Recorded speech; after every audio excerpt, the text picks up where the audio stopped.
Olá, bom dia a todos. Muito obrigado mais uma vez por vocês nos acompanharem ao vivo aqui na tela do Canal Rural para todo o Brasil.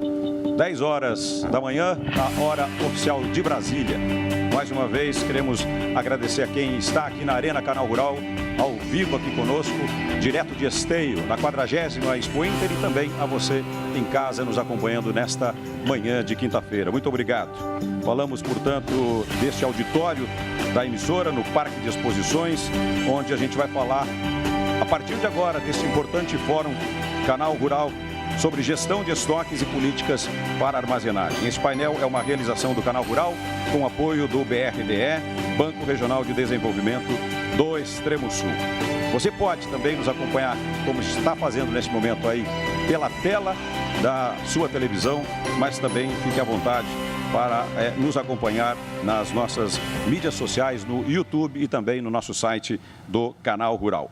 Aproveite e se inscreva também lá no nosso canal. Os endereços estão aparecendo aqui na tela e a gente, como sempre, gosta muito da sua participação, porque ela é fundamental para as demandas da agropecuária brasileira.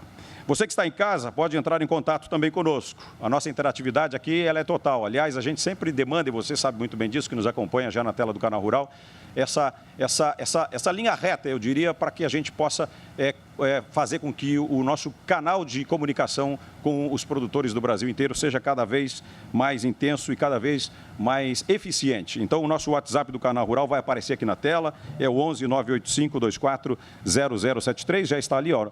11 985 24 0073. Fiquem à vontade, vocês de casa, quem está aqui na plateia, para nos adicionar no seu WhatsApp e mandar para a gente a sua pergunta, a sua resposta, a sua sugestão, enfim, todas as demandas que vocês gostariam de ouvir dos nossos entrevistados, dos nossos panelistas, das pessoas que nós convidamos aqui, que eu tenho certeza que a partir de agora você vai conhecê-los, na verdade, para que você possa entender um pouquinho o que cada um vai colaborar a partir deste momento aqui conosco.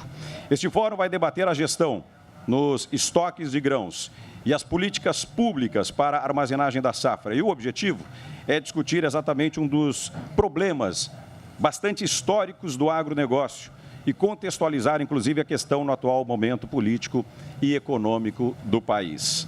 O que será abordado aqui pode ajudar a definir caminhos, é isso que a gente espera, para produtores rurais e cooperativas. Nos reunimos alguns dos principais especialistas da área, exatamente para que cada um possa trazer a sua experiência, o seu conhecimento, para levar até você esse problema, como eu disse, que é crônico, safra a safra no nosso país. Mas a gente sabe que com a experiência de cada um, a gente pode encontrar soluções que sejam de curto e talvez até de médio prazo. Eu queria apresentá-los a partir de agora, os nossos convidados que estão aqui à minha direita. Benedito Rosa, comentarista do Canal Rural. Seja bem-vindo, Benedito. Queria brevemente o seu bom dia ao nosso público que está aqui e também quem nos assiste em casa ou pelo site, pelo nosso YouTube. Mais uma vez, é um prazer, Benedito, vê-lo pessoalmente e eu tenho certeza que a sua experiência e seu conhecimento na área política pode colaborar bastante com este painel. Bom dia. Bom dia, Márcio. Bom dia a todos os presentes, os panelistas, os demais ilustres convidados aqui na Arena Canal Rural. Bom dia a todos os produtores do Brasil, especialmente os gaúchos. E para mim é uma satisfação enorme vir à Expo Inter e participar da discussão de um tema tão relevante de interesse nacional e histórico. Muito bem. Quero ouvir agora um pouquinho das palavras do senhor Luiz Antônio Fayet, que é consultor de infraestrutura e logística da CNA, e a gente sabe, obviamente, da importância e da colaboração que a CNA sempre trouxe, não só nesse assunto, mas em vários que demandam a agropecuária brasileira. Senhor Luiz Antônio Fayet, seja bem-vindo, é um prazer vê-lo aqui conosco e, principalmente, a partir deste momento, ouvi-lo um pouquinho e depois eu tenho certeza que a sua palestra será de extrema importância. Bom dia. Bom dia. Eu, inicialmente, quero agradecer, em nome da CNA, a oportunidade de nós trazermos os nossos pontos de vista e, inclusive, chamar a atenção de que a evolução do mundo, a globalização nesses últimos anos, nos afastou um pouco da realidade das coisas que acontecem na base, principalmente na base produtiva. As pessoas olham o agronegócio como se fosse uma coisa mais simples, quando as cadeias do agronegócio são cadeias biológicas altamente complexas, altamente sofisticadas, e nelas nós temos um grande domínio da população brasileira. Isto precisa ser conhecido pela nossa população. Mas essa urbanização, ela nos afastou um pouco dessa base real. E eu procurarei hoje trazer de volta esse conhecimento do que é a base real, das dificuldades, mas também das grandes vitórias que o povo brasileiro já conseguiu conquistar. Muito bem. Muito obrigado, senhor Luiz Antônio Fayet, por essas palavras iniciais, e eu convido também, ao mesmo tempo, para fazer uma breve explanação para você que nos acompanha em casa, para quem está aqui com a gente, também nos acompanhando na tela do Canal Rural, o senhor Moacir Cardoso Elias, que é professor da Universidade Federal de Pelotas, que eu tenho certeza, onde a academia, não só agora ou a partir de agora, mas sempre colaborou e muito, né, com todos os problemas que a gente enfrenta no Brasil, sejam eles logísticos, sejam eles de escoamento, de gestão e especificamente também na área da pesquisa e da ciência.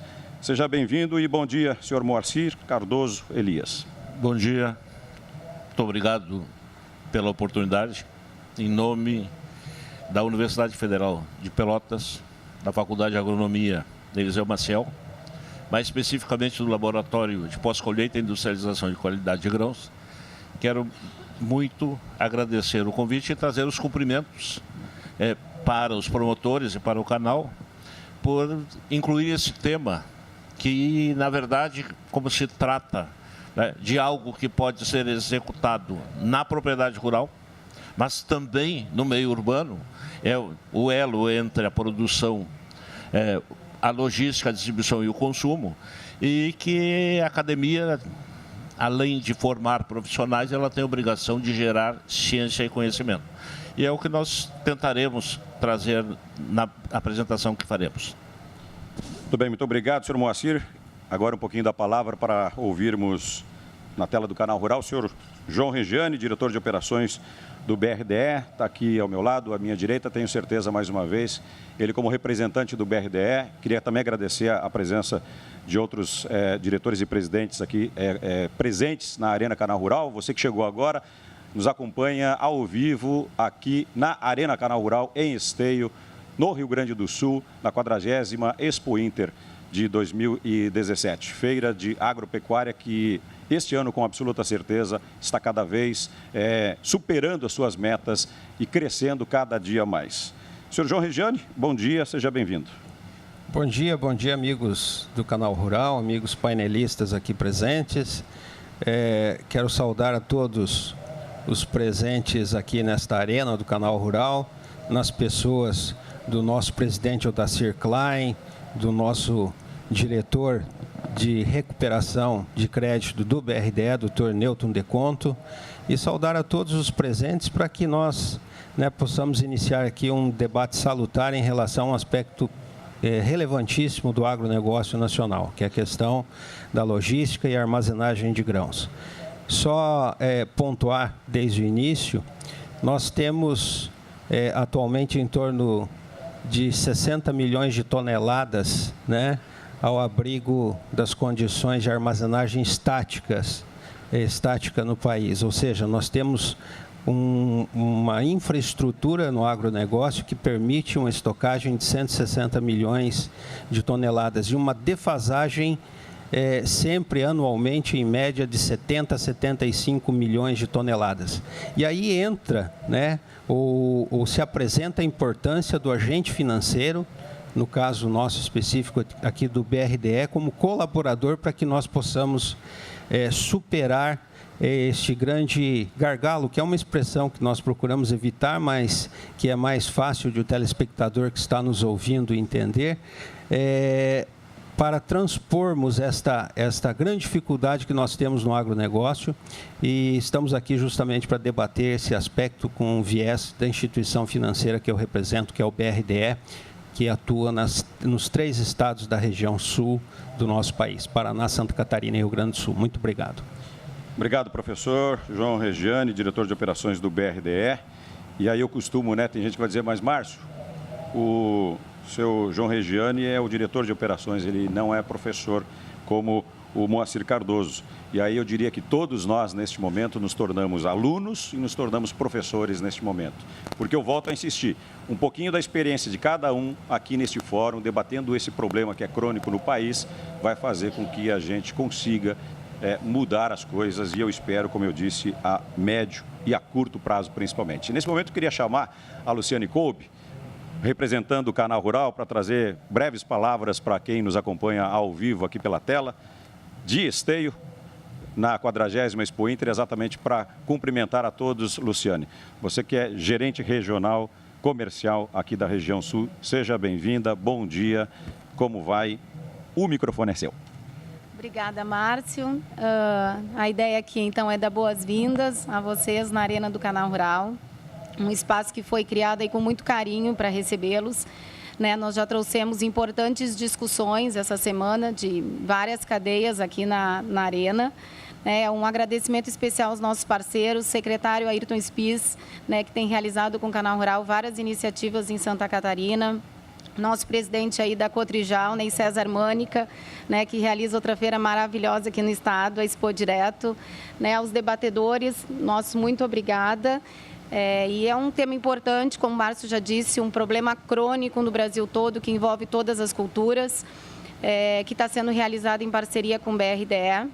Então, nesse momento, nosso agradecimento ao presidente do BRDE, senhor Odacir Klein, nosso parceiro de tantos anos e a sua equipe toda. Então, desejo a todos um ótimo evento e que a gente tenha um retorno bem interessante pelo Canal Rural. Bom dia a todos. Obrigado, Luciane. Obrigado a todos mais uma vez.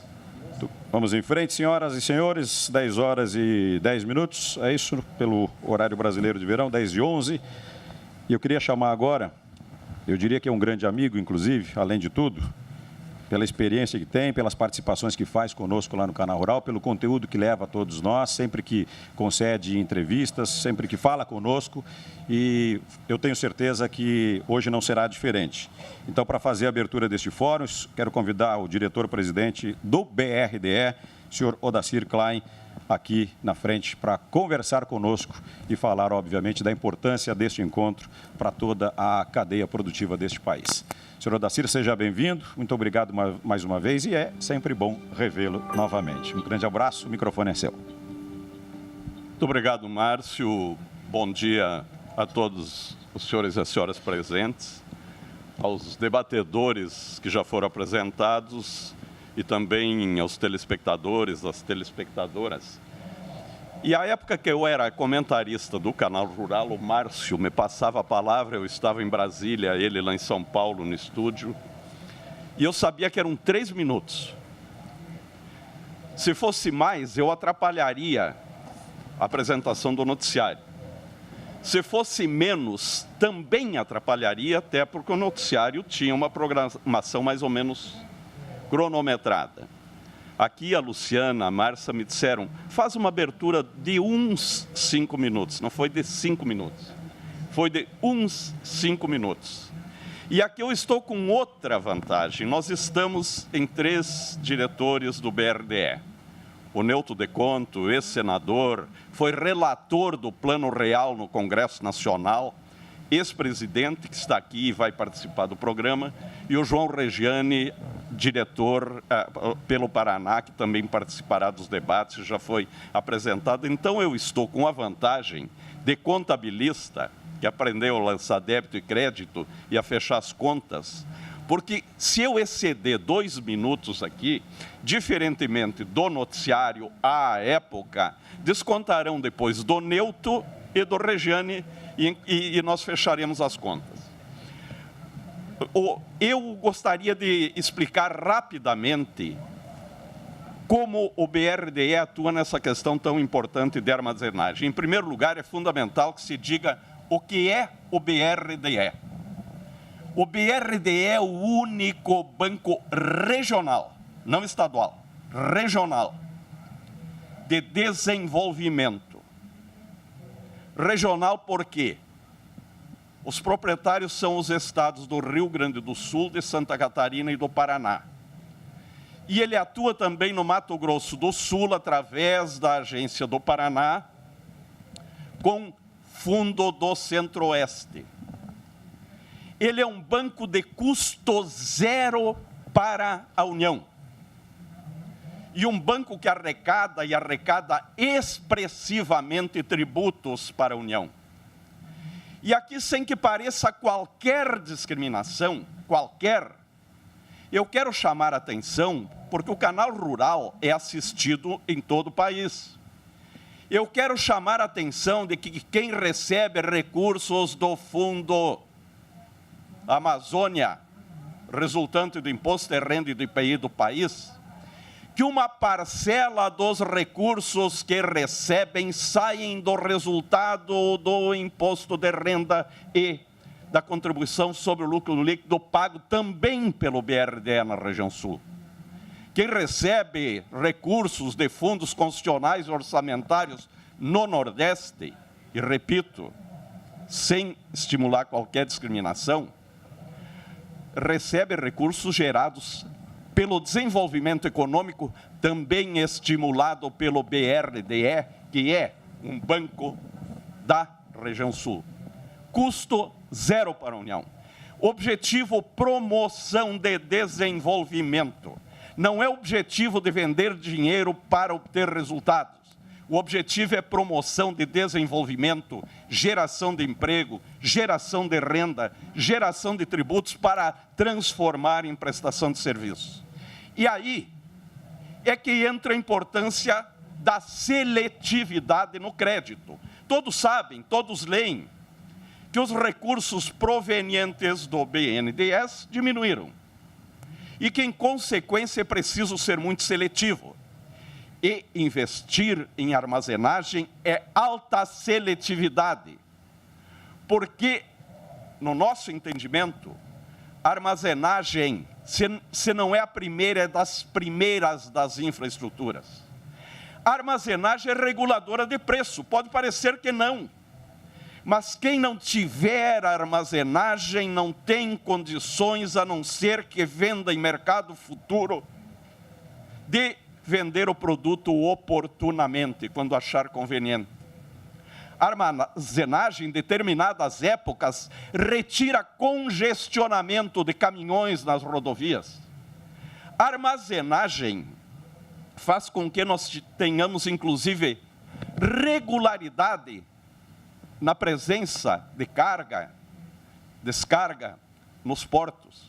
Por isso é importante. Ontem nós assinamos aqui na casa do BRDE, com a presença do governador José Ives Sartori e com a presença de diretores do BNDES, 2 contratos com 2 cooperativas, somando mais de 40 milhões, cooperativa de Sarandi, cooperativa de Panambi, para armazenagem. O que significa? Cooperativa tomando recursos para armazenagem, fazendo com que pequenos produtores cooperativados não precisem estar investindo na sua propriedade, especificamente em armazenagem. Mas depois, para surpresa nossa, não estava previsto, dirigentes de 2 cooperativas, de Nova Palma e de Júlio de Castilhos, que são vizinhas, são limítrofes, nos procuraram para um financiamento para as 2. Não era uma cooperativa. As 2 cooperativas em conjunto vão construir armazém para servirem os associados da sua região. Por isso o BRDE está aqui, participando nessa parceria com o Canal Rural, para que nós possamos nacionalmente discutir a questão armazenagem. E a sua importância, a importância de recursos públicos. Não é mais papel do Estado, como ente político organizado, agir atuando diretamente na armazenagem. No passado era, não é mais. O Estado tem que ajudar e estimular a iniciativa privada a investir em armazenagem, e este é um papel do BRDE. Nós estamos gratificados, 3 diretores de Santa Catarina, do Paraná, do Rio Grande do Sul, participando aqui com esses debatedores. E eu fico muito feliz, porque eu vejo aqui a presença do Benedito Rosa do Espírito Santo. Quantas batalhas juntas, Benedito no ICA, Benedito no Ministério da Agricultura, Benedito em diversas áreas, e pelo conhecimento que detém. eu sei que trará importantes informações para o debate. O Fayet, meu amigo Fayet, Luiz Antônio Fayet, foi diretor do Banco do Brasil, não à época em que eu fui, mas foi diretor do Banco do Brasil, foi presidente do Banco do Brasil, com um extraordinário trabalho, e hoje é consultor dessa área da infraestrutura da CNA, e eu sei, porque estava atuando na iniciativa privada em Brasília, quanto do que ocorre é resultado do que o Fayet discute, estuda e elabora. Nós estamos aqui com o professor Moacir Cardoso Elias, da Universidade de Pelotas, que traz também as informações com a formação acadêmica e contribuindo para esse debate. E o João Regiane, que já foi apresentado, é diretor do BRDE do Paraná, estará aqui junto com a presença do Neuto de Conto. Me disseram também que estarão participando do debate o Nelson Costa, da OCEPAR, e a OCEPAR sabe da importância do BRDE. Sabe, tanto que quando há poucos dias alguns discutiram BRDE ser ativo ou não para acerto de contas, o Paraná teve uma posição demonstrando qual é a importância do banco, que é muito importante para o desenvolvimento. E sei que participará do debate também o Ney Mânica, que é um líder cooperativista extraordinário. O Ney é daquelas pessoas que realiza, o Ney é daquelas pessoas que transforma a ideia em realidade. Presidente da Cotrijal, da cooperativa de Não Me Toque, mas uma cooperativa que, embora o nome do município seja Não Me Toque, ele toca e toca muito bem, e toca com aquela visão da frase do Sócrates, do só sei que nada sei, ele botou uma vírgulazinha, só sei que nada sei, mas consegue criar um conjunto, e criou aquilo que é extraordinário em termos de mostra agora, que é a Expo Direto Cotrijal, e eles participarão do debate. Eu tenho que ir para outras atividades, porque a presença do BRDE aqui no parque é muito grande e nós temos uma participação muito ativa. Eu peço, inclusive, desculpas, porque terei que sair daqui. Mas embora alguns perguntem o que é o BRDE, este é o tamanho do BRDE. Um banco dos 3 estados do Sul, não para vender dinheiro, para promover desenvolvimento, e que tem muita satisfação em estar participando dessa abertura. Espero, Márcio, não ter me cedido muito, mas se me cedi, desconta, como o Neuto terá prazo limitado, desconta principalmente do Regiane aqui. Muito obrigado a você.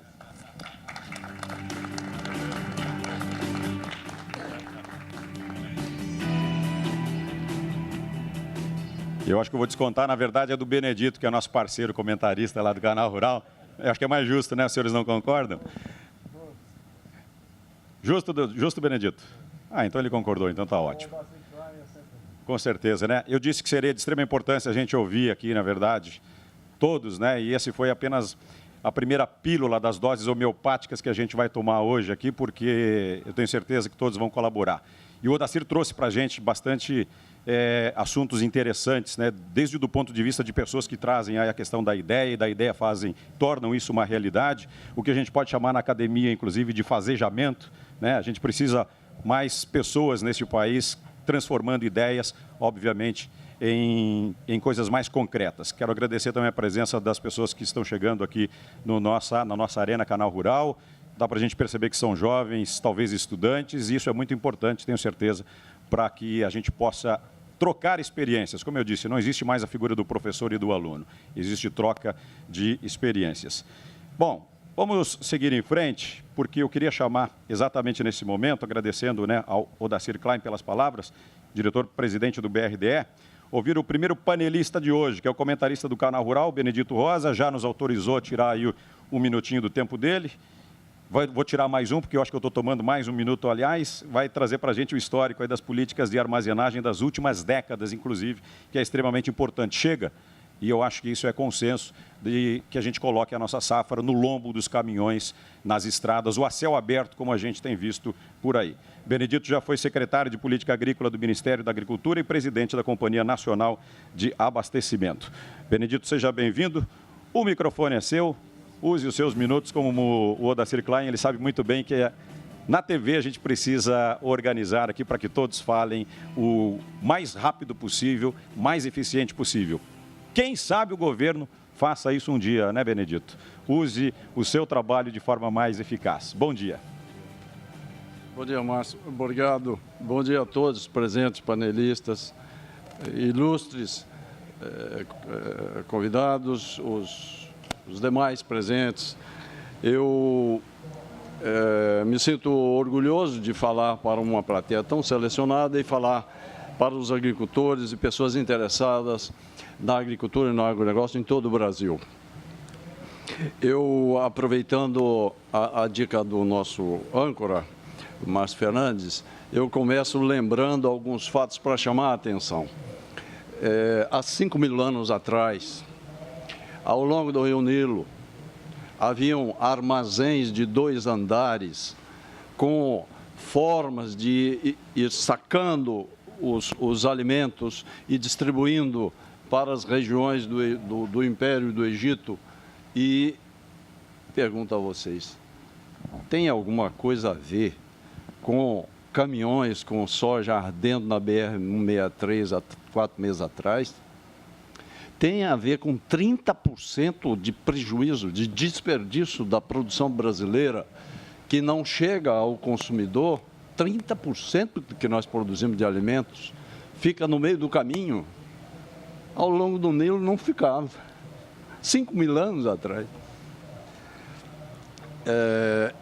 Com esse exemplo, eu começo para apenas chamar a atenção de vocês para um breve, muito breve passagem pela nossa evolução no que se refere ao tema armazenagem. Mas eu gostaria primeiro de fazer uma lembrança. Armazenagem, gestão de estoques, jamais será compreendida integralmente, analisando de per se só esse aspecto, tentando ir a fundo nele. Não está solto. Armazenagem e gestão de estoques tem a ver com produção, tem a ver com comercialização, formação de renda de quem produz e com a globalização de integração, não só com mercados mundiais, mas com os outros mecanismos de comercialização do setor privado. Só assim é possível ter uma visão de conjunto e entender por que as coisas são assim ou diferentes em matéria de estocagem do que se produz. Eu lembrei há pouco a questão da estocagem no Nilo, mas eu poderia falar de estocagem de alimentos na China. Aliás, as grandes civilizações da humanidade ocorreram ao longo de grandes rios, porque ali era possível produzir alimentos e, claro, estocá-los ali e garantir a segurança nacional alimentar durante 12 meses.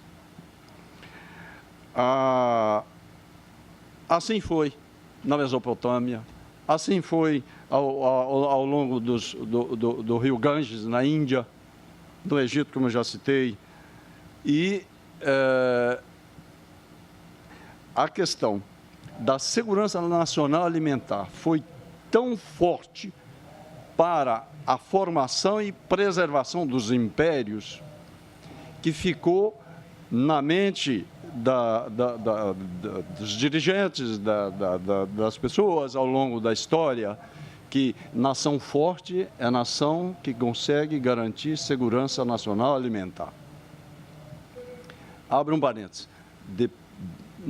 No episódio das 2 grandes guerras mundiais, isso ficou, então, fortíssimo na cabeça dos europeus, daí porque depois a política agrícola era centrada em formar estoques, segurança nacional, tal a obsessão de que aquilo nunca mais acontecesse na Europa. Esses são panos de fundo para que possamos nos localizar no tema. Pois bem, no caso do Brasil, formada a colônia, para que preocupar com a armazenagem? Aqui vivíamos de autossuficiência alimentar. 90% da população no meio rural. O problema de armazenagem não era sério. abastecimento, a elite da colônia importava todos os alimentos, todos. Os principais alimentos de Portugal, da Europa, da Inglaterra e, consequentemente, onde deveriam ficar os armazéns? Nos portos. Então, a armazenagem de alimentos no Brasil começou assim. E ficou uma herança que, para muito tempo depois, a armazenagem no porto. Bom, mas o mundo dá muitas voltas rápidas e veio algo que mudou o cenário. Não só de segurança alimentar ou coisa parecida e armazenagem. Mudou o cenário político, econômico, social do Brasil. Foi a urbanização intensa a partir da década de 30. Já tinha ocorrido na Argentina. Inclusive, por isso a Argentina saiu na frente em vários aspectos. A partir de 30, começou um movimento que mudou todo esse cenário que eu vinha dizendo até então. Nas décadas de 50 e 60, 32 milhões de pessoas largaram o meio rural e foram para as cidades. Mudou o cenário. Então, aí, atenção, estabilidade social e política passou a ser uma variável tão importante que era preciso que o governo se armasse institucionalmente para tratar desses problemas também. Daí porque, em 1943, o governo criou a Companhia de Financiamento da Produção. Foi a primeira entidade importante nessa matéria. E começou apenas fomentando e criando o problema que era depois como armazenar o que seria produzido. Isso demorou, mas em 1962, duas entidades importantes foram criadas para tratar do tema, ou seja, que ficou tão importante a questão do preço dos alimentos, segurança alimentar. Atenção, naquela época, a globalização era algo, era palavrão. Muitos economistas eram contra, inclusive. Mas,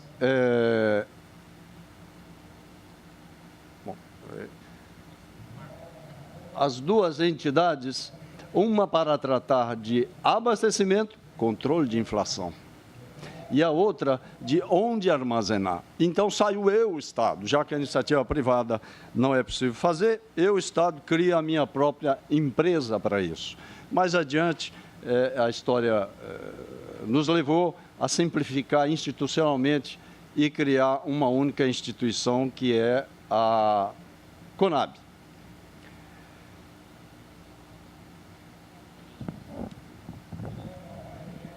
Era luz. Obrigado.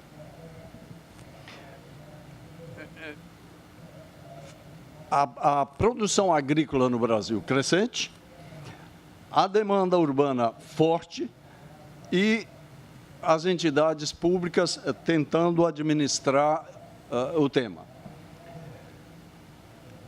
É natural que, em seguida, o governo se racionalizasse e tratasse de, e na época, década de 50, 60, uma influência muito grande do sistema de planejamento nas economias socialistas, na antiga União Soviética, essas ideias de planejamento centralizado tiveram muita força, e no Brasil se criou o Sistema Federal de Planejamento em 1965, e para administrar esse assunto, o governo, com uma mão forte, intervia, estabelecendo condições, regras para produção.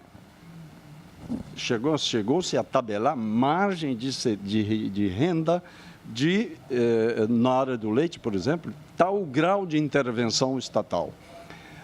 O governo formulou uma política de garantia de preços mínimos para que os produtores tivessem renda, capitalizassem, continuassem a produção. O governo se arrogava o poder, o direito e o papel de comprar essa produção, armazenar na safra, portanto, segurando o preço, e depois devolver na entre-safra, estabilizando o preço. Isso era possível dizer nos anos 60. Nos anos 70 já estávamos em dúvida, mas há ainda pessoas que acham que deve ser assim, que o governo deve ter uma gestão muito forte, porque segurança nacional alimentar é fundamental, desconsiderando tudo que vem ocorrendo nos últimos anos. Está bem, cara pálida, vamos em frente, mas quais são suas armas?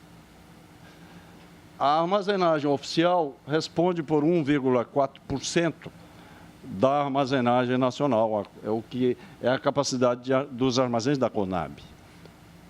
E o sistema que a Conab fiscaliza, inspeciona, responde por outros 8,1%. Portanto, atenção, o cenário mudou de tal forma que 90% de toda a armazenagem de produtos agrícolas no Brasil é da iniciativa privada, inclusive cooperativas.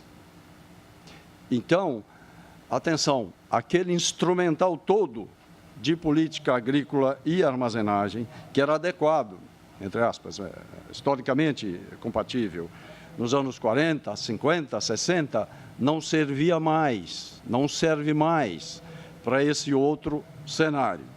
Que, inclusive, aqui os produtos agrícolas ocuparam um espaço na comercialização que não havia antes. Comercialização privada. O governo engasgou tanto na armazenagem. Vocês se lembram, em 1989, o candidato Collor à presidência da República, em cima de uma montanha de milho no estado de Tocantins, dizendo: aqui está a ineficiência do Estado. Olha o desperdício. Faturou politicamente em cima.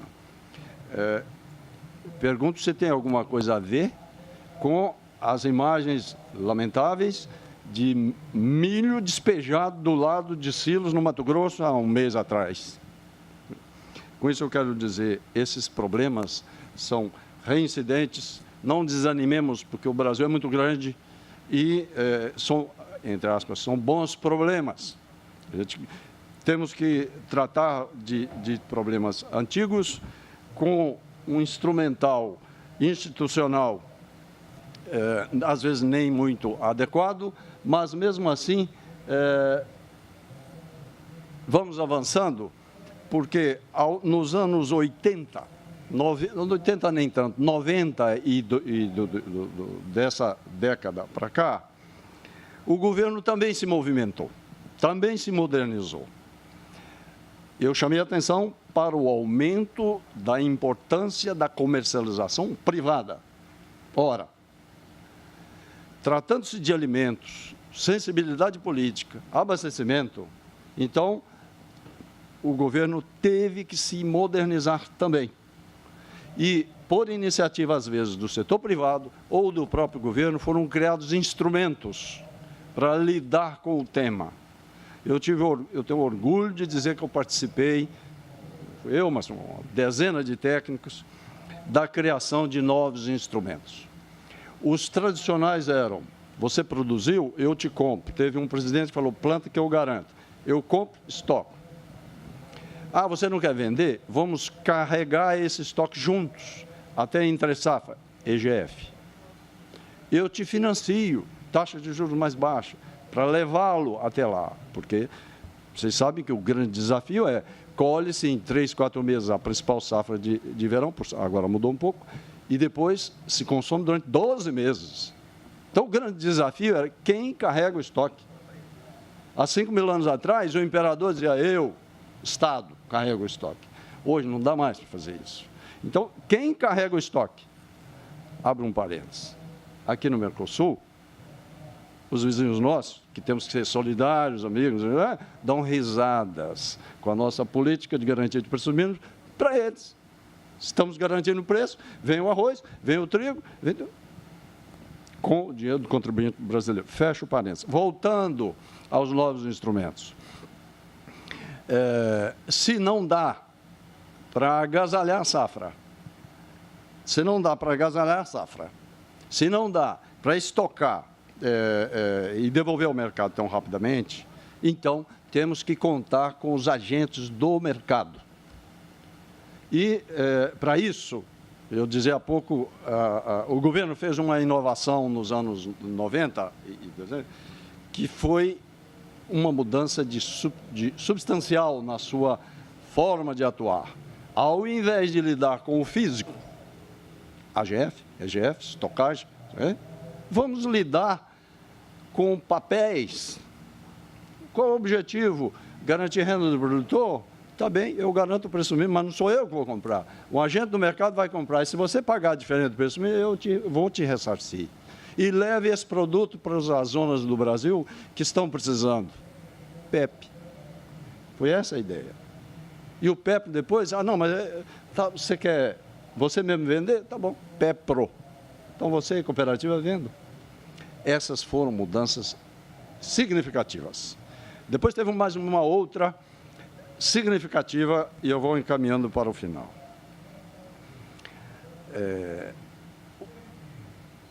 O agronegócio brasileiro modernizou-se tão rápido que a comercialização dos produtos agrícolas entrou na faixa de mercado que não era acostumada a jogar.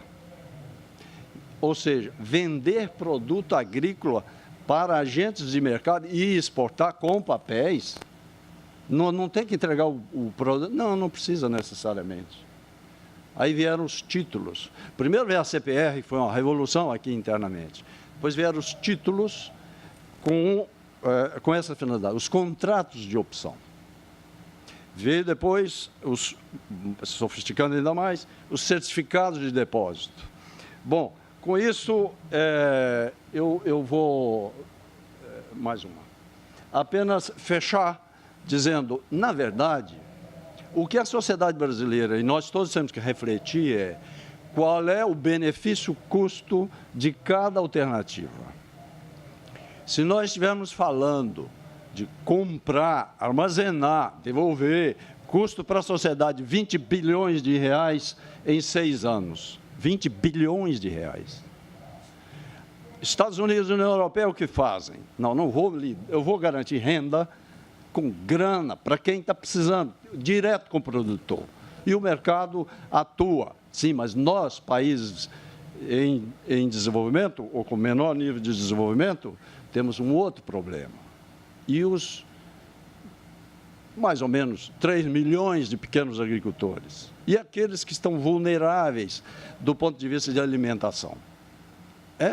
Para o PA, Programa de Aquisição de Alimentos, com a ajuda dos estados e municípios, para o enorme mercado institucional que tem no Brasil, e o governo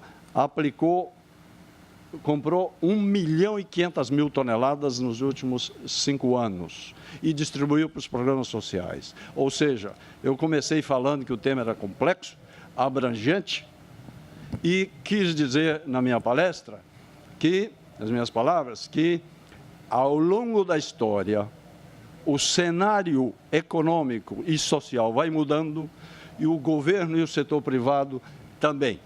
Portanto, o desafio nosso é como ajustar políticas públicas, como ajustar formas para que o setor privado participe de modo a se conseguir o que se puder em termos de eficiência e eficácia. Obrigado.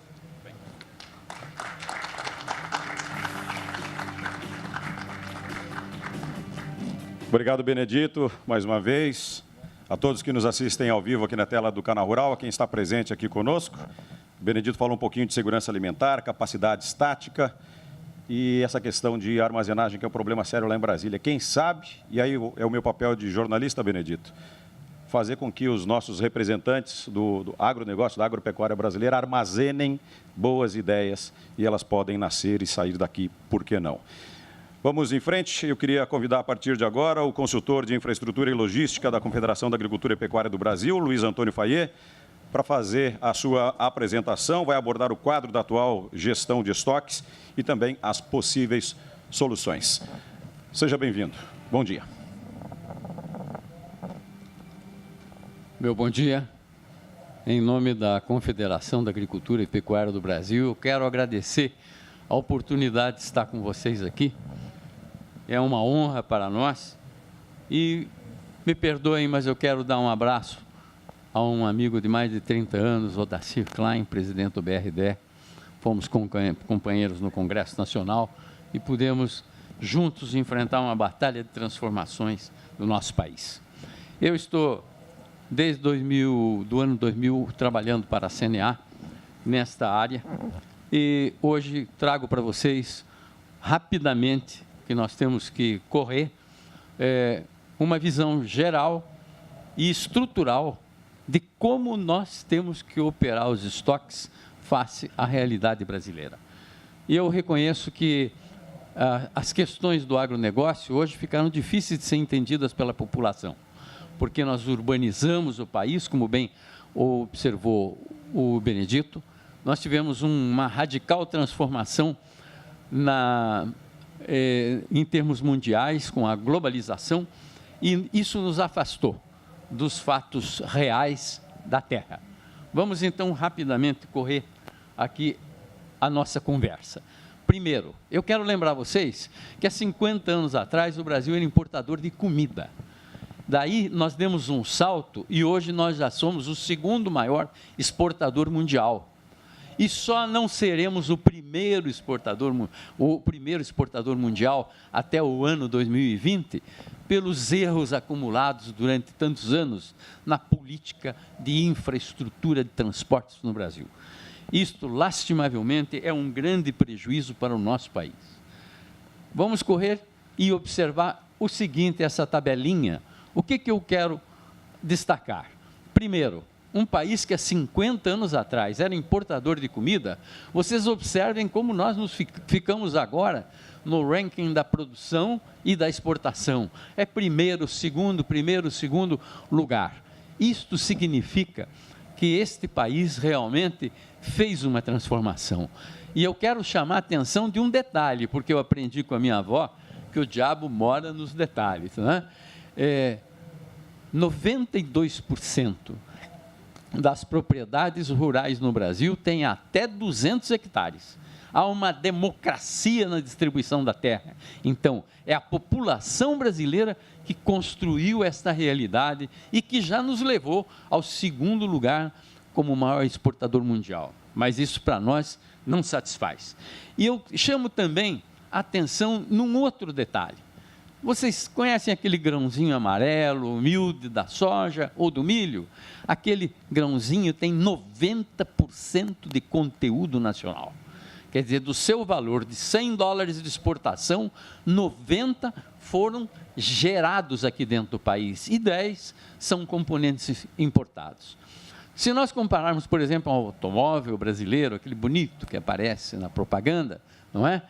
Ele tem 25% de conteúdo nacional, segundo o Sindipeças informou em 2014. Quer dizer, de $100, só 25 foram gerados dentro do país. Isto quer dizer, os seus efeitos econômicos são muito menores do que um produto agrícola. Passando agora ao nosso tema fundamental. Quero mostrar para vocês o mercado internacional da soja. Observem, em primeiro lugar, lá na pontinha, 3 países são responsáveis por 83% da produção mundial, na safra 2015-2016, são responsáveis por 88% das exportações mundiais. Quer dizer, quase 90% da soja consumida no mundo tem no seu mercado internacional 3 fornecedores somente. 3 fornecedores somente. Argentina, Estados Unidos e Brasil. Será que os outros países do mundo são bobinhos e não prestaram atenção nisso? Não, minha gente. Faltam terras adequadas. Anotem esse ponto. No mundo, faltam terras adequadas. E mais, vejam só que vantagem fantástica tem o Brasil.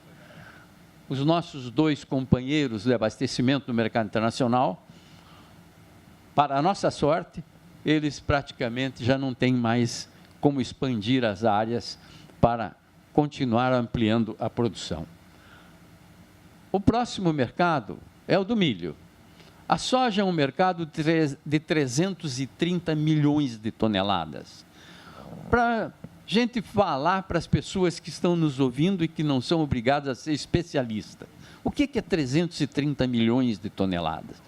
330 milhões de toneladas são 3 vezes o movimento do Porto de Santos no ano passado. Porto de Santos, o maior porto de carga geral do Brasil, tudo que entrou e saiu, petróleo, minério e tal, somando deu 110 milhões. O mercado de soja é esse. Cresceu na última década entre 1% e 2% ao ano. Pois bem, o de milho é 1 bilhão de toneladas. 1 bilhão de toneladas são 9 portos de Santos. 1 bilhão de toneladas é mais do que o movimento total dos portos brasileiros. E veja, 70 e poucos % da carga exportada pelo Brasil é minério de ferro. Nós somos os maiores exportadores mundiais de minério de ferro.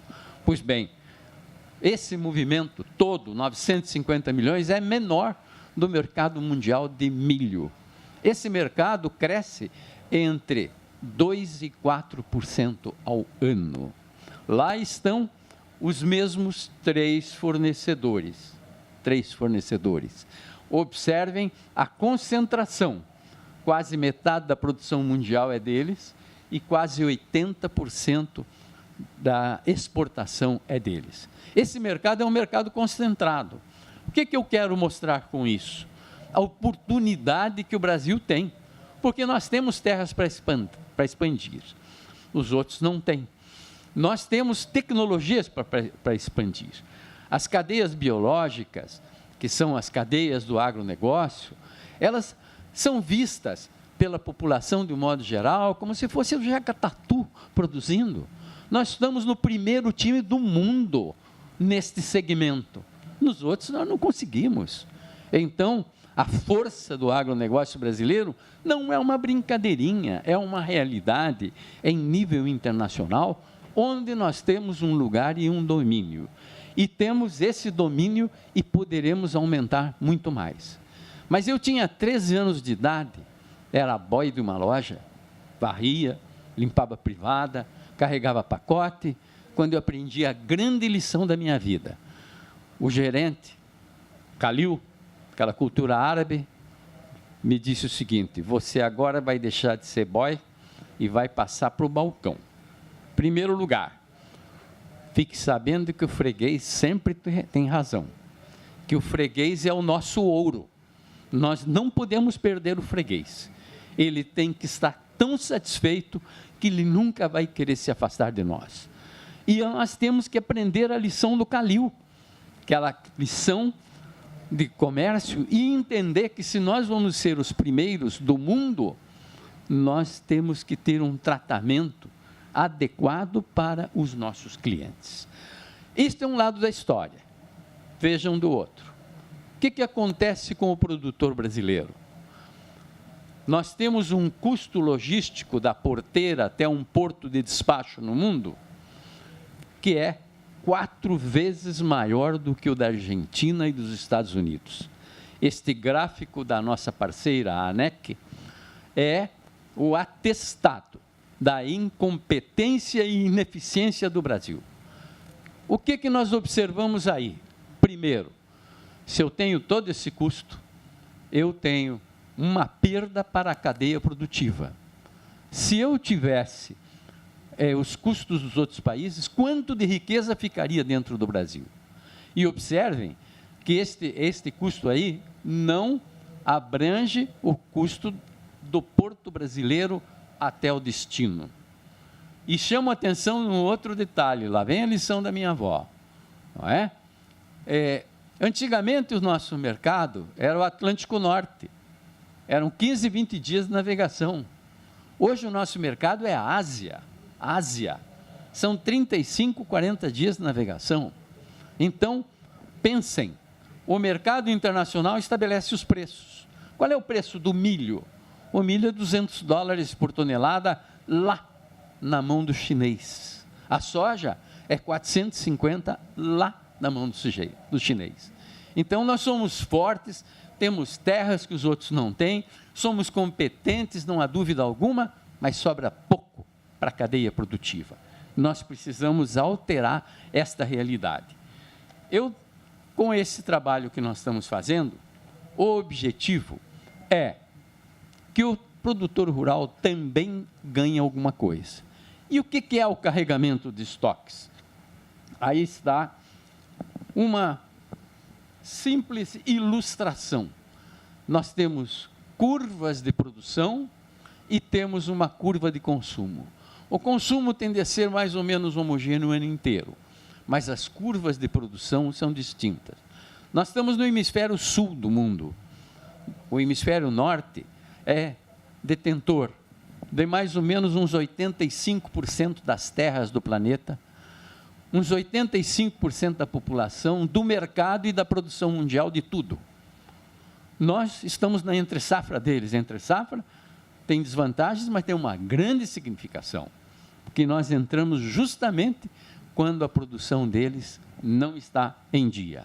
Então, este ajuste nós temos que fazer, porque nós não podemos desagradar a clientela mundial, mas, como nós estamos tratando de comida, é quantidade, é tempo e qualidade. Então, este ajuste exige um modelo de carregamento de estoques diferenciado. Observem o mapa mundial, o que eu acabei de mencionar sobre essas distâncias. Vamos agora ao que é carregamento de estoques.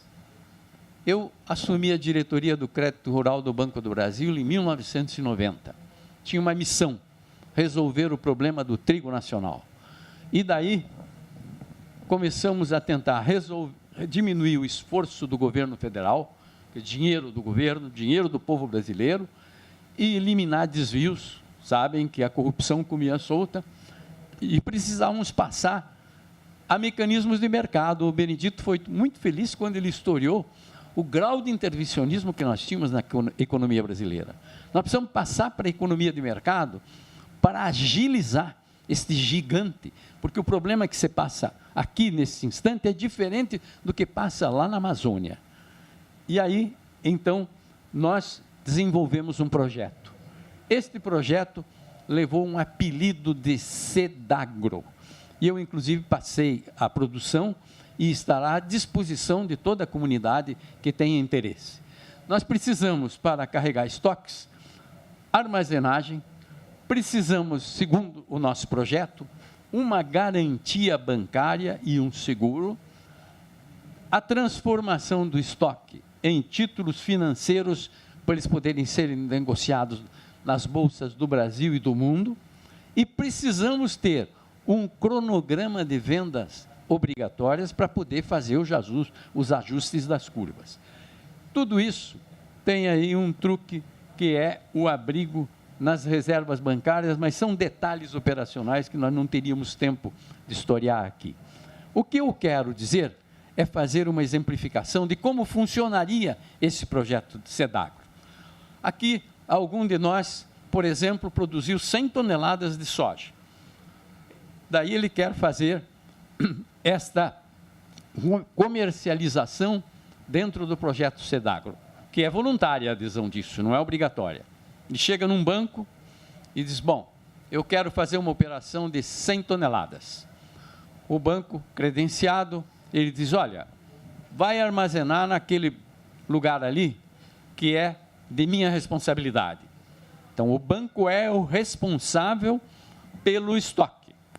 O sujeito vai lá, deposita, classifica, quantifica, e esse valor, então, vamos dizer, 100 toneladas, é transformado num título que tem um valor nominal de 70% do valor real de mercado. Esse título de SEDAGRO, ele é um direito real sobre um estoque existente. E ele pode ser comercializado, ele pode ser usado como garantia. Ele representa dinheiro e fica custodiado no banco. Então, o valor das 100 toneladas, aquele valor nominal do título, eu posso sacar, eu posso pagar minhas dívidas da safra passada, eu posso comprar uma máquina, eu posso vender antecipadamente, posso fazer tudo isso. Então, o que aconteceu? Eu consegui resolver o problema da armazenagem, do seguro do produto físico, consegui liberar dinheiro sem precisar de orçamento da União, não é? E como esse dinheiro é depositado nas chamadas reservas das exigibilidades bancárias, ele tem juros zero, que os bancos são obrigados a recolher ao Banco Central. Isto não tem custo financeiro, só tem custo administrativo. E os títulos que estão lá, eles podem ser comercializados em bolsa. Eu posso decidir que pego os meus títulos lá e negocio numa operação a termo. Olha, estamos no mês de agosto, eu estou vendendo para receber em novembro ao preço da Bolsa de Mercados Futuros de São Paulo. Então, isto é possível mudar e sair do controle estatal. Mas tem um ponto que eu gostaria de registrar. Como é que eu faço realmente o ajuste das curvas? Esses títulos das 100 toneladas, eles são 5, por exemplo. Cada um representa 20 toneladas. Um tem que ser vendido daqui a 60 dias. 30 dias a mais, um segundo obrigatoriamente. E não no financeiro só. Tem que tirar o estoque da armazenagem e passar para o mercado. Com isso, eu vou ter uma armazenagem confiável. O banco, por exemplo, pode chegar e dizer: Nelson Costa, eu vou colocar no armazém da cooperativa A, B ou C. Eu acredito naquela cooperativa, tenho razões para isso, né? E deposita lá. E deposita em qualquer lugar. E pode isso determinar que eu chegue no BRDE e diga: olha, me empresta aí tanto para fazer uma armazenagem equivalente a tantas toneladas, e eu estou atrelado ao banco A, ao banco B e ao banco C.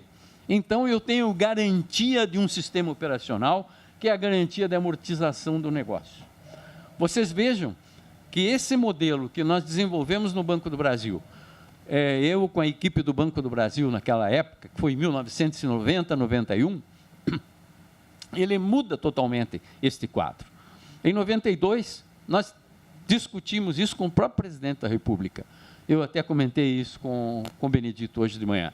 Mas a inflação é uma coisa que talvez vocês jovens não saibam.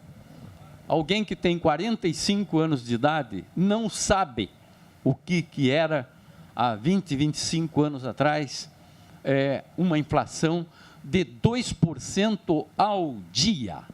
Era a realidade brasileira antes do Plano Real. Isto destroçou a oportunidade de nós implantarmos esse modelo. Eu já tentei, estou tentando agora pela 5ª vez, junto às autoridades, a vender esse projeto. Estou trabalhando com a EPL, que é o órgão que cuida do planejamento, e provavelmente nós vamos ter algum sucesso nisso, eu tenho essa esperança. Mas eu quero registrar que não basta ter armazenagem. Eu tenho 2 pontos que eu quero simplesmente mencionar, porque o meu tempo está esgotado. Bom, vocês viram os efeitos que eu mencionei. Nós precisamos resolver os problemas das hidrovias no Brasil, porque a grande contingente, principalmente da soja e do milho para exportação, dependerão das hidrovias. E eu quero dizer a vocês que aquele custo que nós temos custo de logística hoje, está determinando um fenômeno que eu chamo de abortamento da produção. A saca de milho em Sinop vale 1/3 do que vale em Cascavel. Será que o produtor lá é bobo e não sabe fazer? Não. É que não tem como tirar economicamente de lá. Para que vocês tenham uma ideia, eu para tirar de Sinop e botar num porto brasileiro, eu gasto $126. 126. Se eu pudesse sair pelos portos lá de cima, se eu não tivesse um obstáculo como a BR-163, cairia para 80. Seria $46 a menos num produto que vale 450 lá no japonês, lá no chinês. E se for milho, $200 é o preço lá, e eu ter uma diferença de $46 de rendimento a mais, talvez me permitisse produzir milho. Eu chamei a atenção que o mercado do milho cresce muito mais. Então, vocês vejam quanto o Brasil está perdendo. E o meu último slide, se refere a um dos piores problemas que nós temos: cabotagem. O que é cabotagem para as pessoas que não são desse ramo? É a navegação entre portos do mesmo país. Se eu sair de Rio Grande e for a Itacoatiara, lá perto de Manaus, isto chama-se cabotagem. Se eu for de Rio Grande a Montevidéu, chama-se longo curso, é entre países. A estrutura da cabotagem nacional é tão perversa que, se eu carregar um navio, essa é uma conta feita em 2014, carregar um navio de milho em Paranaguá, um modelo Panamax, para levar a Recife, o valor do frete era igual a sair de Paranaguá e levar a Xangai, do outro lado do mundo. Por que que acontece isso? Porque nós somos reserva de mercado da cabotagem nacional. E essa cabotagem tem uma legislação de meio século atrás. Reserva de mercado, ninguém pode entrar e pior. O pior de tudo, está vinculado à construção naval. Um navio brasileiro custa mais do que o dobro, tem tributação, é uma tripulação imensa. Isto está matando o nosso agronegócio. Nós precisamos resolver esses problemas. E eu quero até sugerir ao Canal Rural, tendo em vista a exiguidade do tempo, que nós pautemos para uma próxima oportunidade esses temas, porque quando a gente olha o problema da logística, porque precisa de armazém, não é só isso, minha gente. Nós temos nos detalhes o diabo nos incomodando. Eu gostaria de chamar a atenção da grande oportunidade que o Brasil tem de ocupar fatias maiores do mercado internacional, acabar com esse desemprego de mais de 13 milhões de pessoas, enriquecer a nossa população. Mas nós temos que ficar atentos, que nós estamos lidando com o mundo, estamos lidando com comida, e ninguém vai tolerar que o Brasil falte na sua função de abastecedor do mundo. Essa é a minha mensagem. Muito obrigado.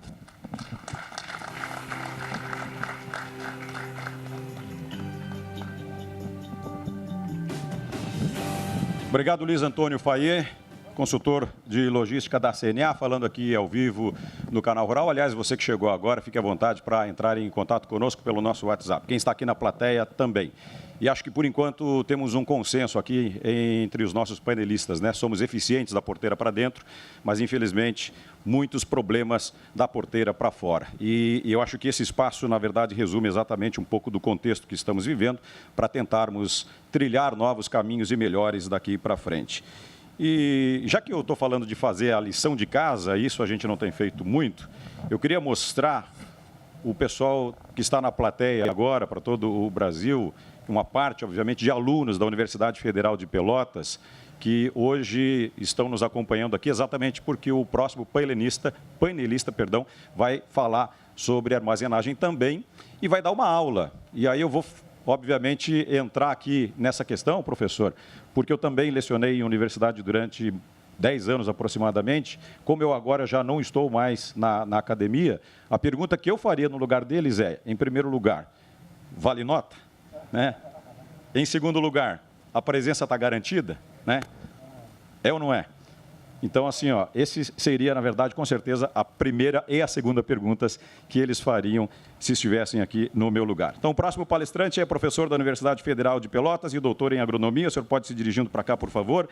Também é fundador e coordenador do Laboratório de Pós-Colheita, Industrialização e Qualidade de Grãos da Faculdade de Agronomia da Universidade Federal de Pelotas. O Lagrãos, referência no Brasil e na América Latina. Convidando, então, a partir de agora, para conversar conosco aqui, ao vivo, na Arena Canal Rural, na Expo Inter e também pela tela da nossa televisão, na internet, no YouTube e também nas nossas mídias sociais e lá no nosso site, o professor Moacir Cardoso Elias. Se o senhor quiser, professor, responder a pergunta para eles rapidamente, fique à vontade. Eu fiz a minha parte como aluno também. Bom dia. Bom dia. Muito obrigado, inicialmente, à organização, aos patrocinadores, pelo convite e aos colegas palestrantes aí pela qualidade que sempre honra, né, qualquer participação. Muito obrigado também a quem nos assiste, pelas mídias, né, pelo próprio canal, e quem está aqui. A gente dando uma observada nos visuais aqui, alguns já tiveram a presença, professor, garantida, e a nota também.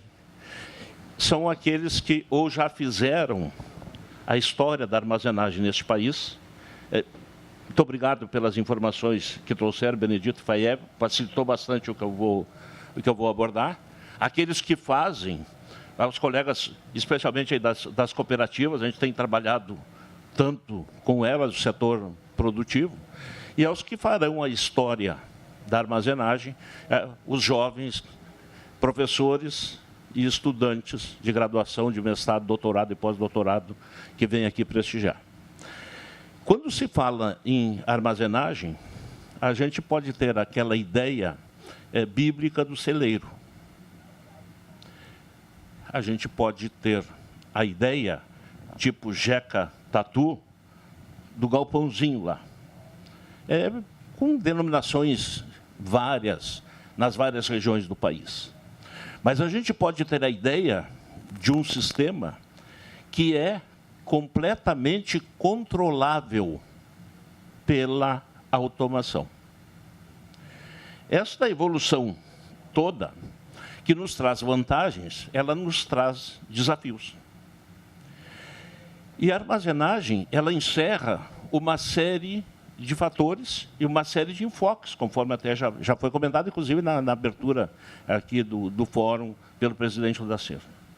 Ela tem aspectos que são culturais, elas têm aspectos que são estruturais, ela tem aspectos que são conjunturais, elas têm aspectos que são legislativos e ela tem aspectos que são de reflexo social direto. O que ocorre? A gente teve uma urbanização desordenada e muito crescente, e que é de conhecimento de todos. E isso se reflete em tudo, inclusive no nosso movimentar, no dia a dia. Quando nós vamos, por exemplo, atravessar a BR que liga ao Porto Rio Grande para irmos no campus da Universidade Federal de Pelotas, nós não temos mais uma viagem entre dois municípios, Pelotas e Capão do Leão. Nós temos uma legítima travessia, especialmente nos períodos vinculados com as colheitas. E a gente, ao longo do tempo, tem se aproximado aí do que precisa. Mas tem cada vez desafios maiores. Por exemplo, a armazenagem na propriedade rural, que é fundamental para as garantias. A armazenagem no nível coletor, nas regiões produtoras, onde principalmente as cooperativas e as agroindústrias desenvolvem. A armazenagem subterminal ou intermediária é um outro nível, e a terminal nos grandes portos, grandes centros de consumo e abastecimento. E o Brasil não conseguiu acertar esta equação ainda. Mas temos aspectos positivos, sim. Um deles, nós tínhamos uma legislação de armazenagem de 1903, que, na verdade, era uma lei de responsabilidade civil de quem armazena o que não é seu. Nós criamos no Brasil, e em 2000 foi aprovada, 2001 foi sancionada, e a partir de 2007 começou a ser normatizada a Lei Brasileira de Armazenagem de Grãos e Fibras e Derivados, que é a legislação mais moderna que tem no mundo. Para que fosse possível se implantar esta legislação, tivemos que formar pessoas. E isto coube às universidades. Formar os auditores técnicos do Sistema Nacional de Certificação de Unidades Armazenadoras. E a certificação é fundamental, porque, ao longo do tempo, dificuldades que até foram comentadas aqui, de desvios de condutas, de desvio de procedimentos, foram colocando em risco a credibilidade do setor. Então, é necessário que se tenha uma certificação. E essa certificação, ela está sendo implantada gradualmente. O ano que vem nós completamos, pelo nosso sistema de escalonamento, a certificação de unidades armazenadoras do Brasil. Isto implica em um outro conceito. O armazenamento parte da seguinte lógica: para o produtor, grãos é negócio. Para o armazenista, grãos significa negócio. Para o industrialista, também. Para o mercadista, não precisa nem dizer, o próprio nome diz, é negócio, mas para o consumidor, grãos é alimento. Então, nós temos que ter, por um lado, a garantia da distribuição, e aí entra a logística, e aí entra o armazenamento, mas nós temos que ter a garantia da qualidade. Ou seja, são dois conceitos, o de segurança alimentar e o de alimento seguro, que se juntam e que direcionam. E isto precisa ser cada vez mais respeitado e mais tecnificado. E essa tecnificação, que ela é gerada nos centros de pesquisas, predominantemente nas universidades, lamentavelmente são pouquíssimas as que têm estrutura de pesquisa e evolução nesta área, mas são boas as que têm.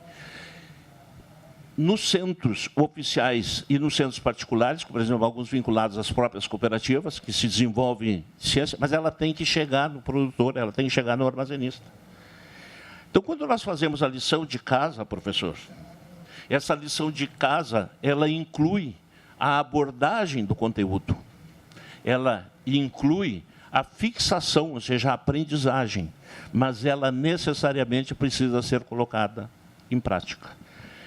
Falar em gargalo não é uma expressão que é simpática, mas, digamos assim, o nosso maior obstáculo na cadeia produtiva, que é feita pela produção, pela comercialização, pela distribuição até chegar no consumidor, ela tem, na pós-colheita como um todo, especialmente na armazenagem, a sua maior dificuldade. Muito obrigado.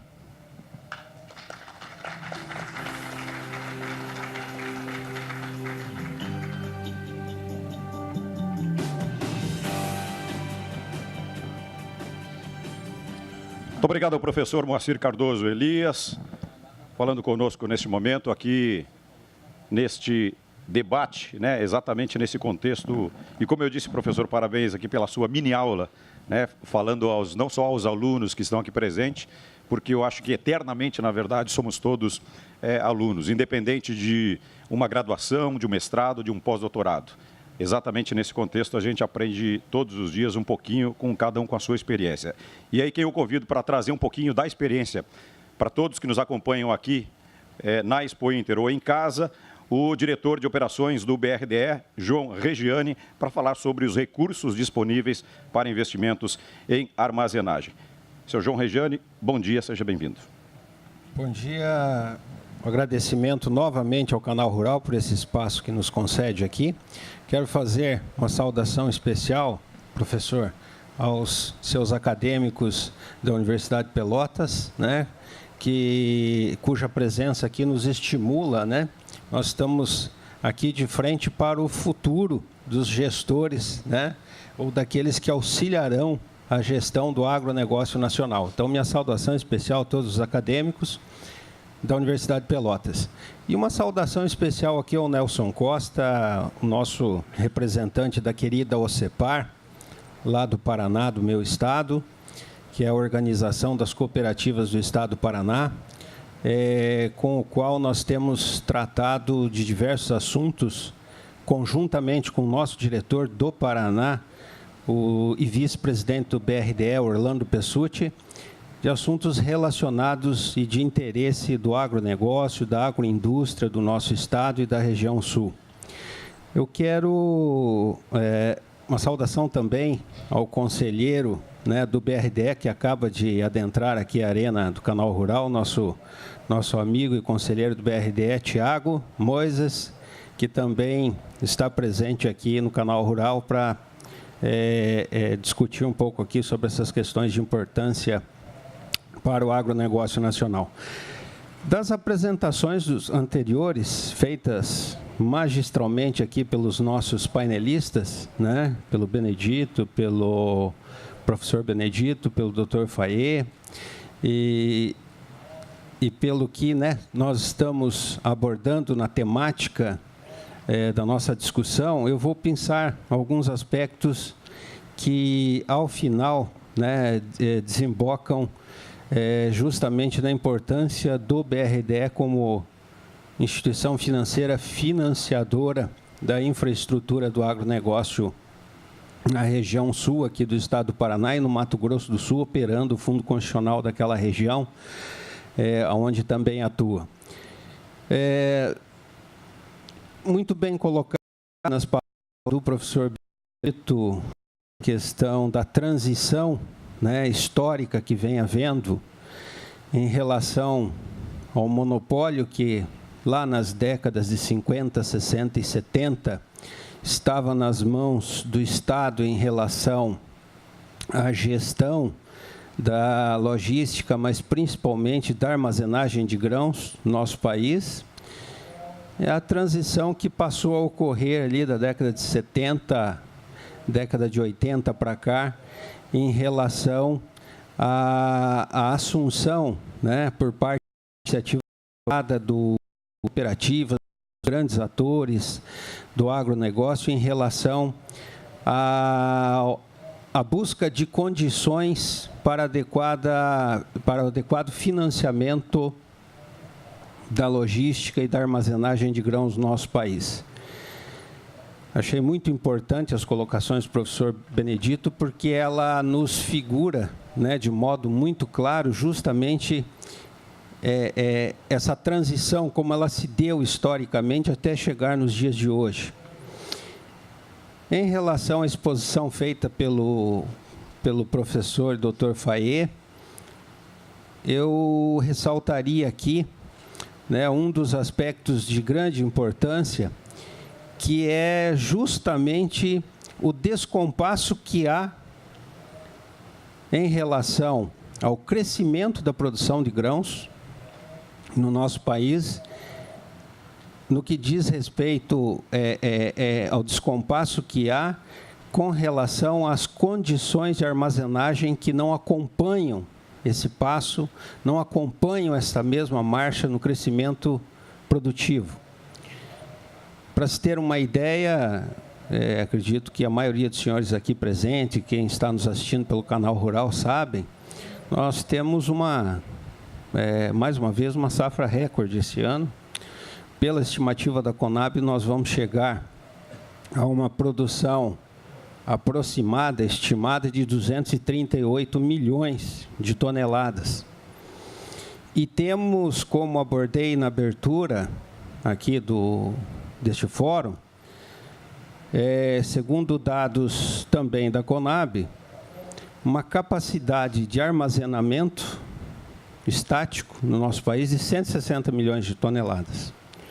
E isso vem se repetindo nos últimos anos, né? Esse descompasso entre a capacidade de armazenagem e a produção crescente de grãos que o país vem experimentando, felizmente vem experimentando. Muito bem reproduzida ali pela exposição do professor Dr. Fayet. Então, nós temos que, nesse contexto, há uma defasagem de mais de 70 milhões de toneladas em relação à armazenagem. E as instituições financeiras, como o BRDE, assumem uma importância significativa em relação ao financiamento dessas condições, para que essas condições de logística e armazenagem se adequem à marcha e ao crescente passo na produção de grãos do país. E até falava um pouco antes com os amigos aqui do início do programa, que há necessidade, na minha opinião, e acredito que da maioria das pessoas com as quais nós temos conversado no meio do agronegócio, de sensibilizarmos o nosso governo federal a não descapitalizar o BRDE, ou melhor, o BNDES, que é a nossa Instituição Nacional de Desenvolvimento, e da qual o BRDE repassa uma série de linhas para a região sul, aqui do nosso país, em relação à infraestrutura, à inovação, à armazenagem enfim, tudo que diz respeito à estruturação, adequada estruturação do agronegócio no nosso país. Há uma promessa, ou ao menos uma expectativa, de que o BNDES sofra, nesse segundo semestre, por mais uma vez, como aconteceu no ano passado, uma descapitalização de mais, ou aproximadamente de 100 bilhões de reais, né, que a União pretende retomar para os seus cofres do BNDES e que vai, sem dúvida nenhuma, diminuir as condições do Banco Nacional de Desenvolvimento de aportar recursos para que bancos de desenvolvimento como o BRDE possa atuar com maior amplitude aqui na região sul, auxiliando na transposição dessas dificuldades que o agronegócio vem atravessando e, no caso específico, na concessão de linhas de crédito, visando dar condições para estruturar projetos de infraestrutura, de armazenagem e logística na nossa região. Então, deixo aqui, para finalizar, este alerta e esta convocação, né, de que as nossas bancadas políticas do agronegócio, dos nossos deputados federais, né, façam gestões políticas junto ao governo federal para que não haja descapitalização do BNDES, que é o nosso fundo, o nosso funding de referência para a atuação do BRDE na região sul do Brasil e de aporte financeiro para a superação desses gargalos que o agronegócio vem atravessando em relação à logística, armazenagem e desenvolvimento tecnológico no campo. Um grande abraço a todos, obrigado pela oportunidade. Bem. Muito obrigado ao diretor de operações do BRDE, João Regiane, também fazendo aqui uma síntese, na verdade, né, do que foi dito aqui por cada um dos painelistas e trazendo esse retrato que, infelizmente, não está muito bonito agora, mas exatamente nesse contexto que a gente consegue redesenhar, quem sabe, esse quadro com debates, com fóruns, com presenças tão importantes e com, principalmente, com a disponibilidade e a disposição em unirmos forças para resolvermos esses problemas, ou como diz essa palavra que eu também, na verdade, não gosto muito, porque ela tem um contexto bastante amplo, que é a questão do gargalo logístico, né? Tudo é gargalo, tudo é muito amplo no nosso país, e a gente sabe muito bem quais são os problemas. Basta vontade, na verdade, e principalmente política para resolvermos. Quem está conosco na tela do Canal Rural está assistindo ao debate, ao Fórum Canal Rural, Gestão de Estoques e Políticas para Armazenagem. Pode interagir conosco, mandando a sua pergunta para os nossos convidados pelo WhatsApp. Vai aparecer aqui na tela para você o 11 985 24 0073. 11 985 24 0073. Quem está na plateia, também, por favor, fique à vontade, ou para participar da forma digital ou da forma analógica, né, como a gente chama. Tem papel e caneta aí, então fiquem à vontade para vocês também dirigirem as perguntas para os nossos convidados. Agora vamos ouvir os representantes de cooperativas da região sul. Vai falar um pouquinho sobre as dificuldades de armazenagem em seus estados. Antes, eu quero também agradecer e citar aqui a presença do secretário de Agricultura do Rio Grande do Sul, Hernani Polo, conosco. Daqui a pouco vamos ceder a palavra ao senhor. Muito obrigado por estar conosco neste momento tão importante, debatendo temas, né, secretário, extremamente importantes, não para o Rio Grande do Sul, mas especialmente para o Brasil inteiro. Então, o primeiro a falar a partir de agora é o senhor Nelson Costa, superintendente da Organização das Cooperativas do Paraná, a OCEPAR. O senhor Nelson vai falar da situação da armazenagem lá no estado.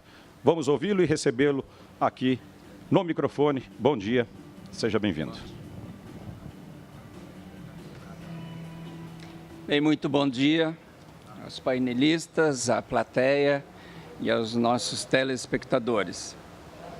O problema que nós estamos vivenciando hoje na armazenagem, já muito bem colocada aqui neste painel, se deve principalmente a uma mudança de comportamento dos produtores rurais. Eles passaram, nas últimas 3 safras, de uma situação para uma situação de apostadores do mercado, apostador em preço, retardar a comercialização aguardar melhores preços, um olho na bolsa, um olho no armazém, um olho na cooperativa, enfim, uma mudança de comportamento que nós notamos dos produtores rurais nesses últimos 3 anos. Vocês terem uma ideia, neste momento, cerca de 1/4 ainda da soja está por ser comercializado, está nos armazéns, isso em termos de Brasil. No Paraná é mais ainda, nós estamos com 30% da soja a ser comercializada e mais de 50% do milho que ainda não se tem comercializado. Outro dado importante é a questão da venda futura, que era uma prática comum por nossos agricultores. Nos últimos 3 anos, houve uma queda muito grande dos negócios de venda futura.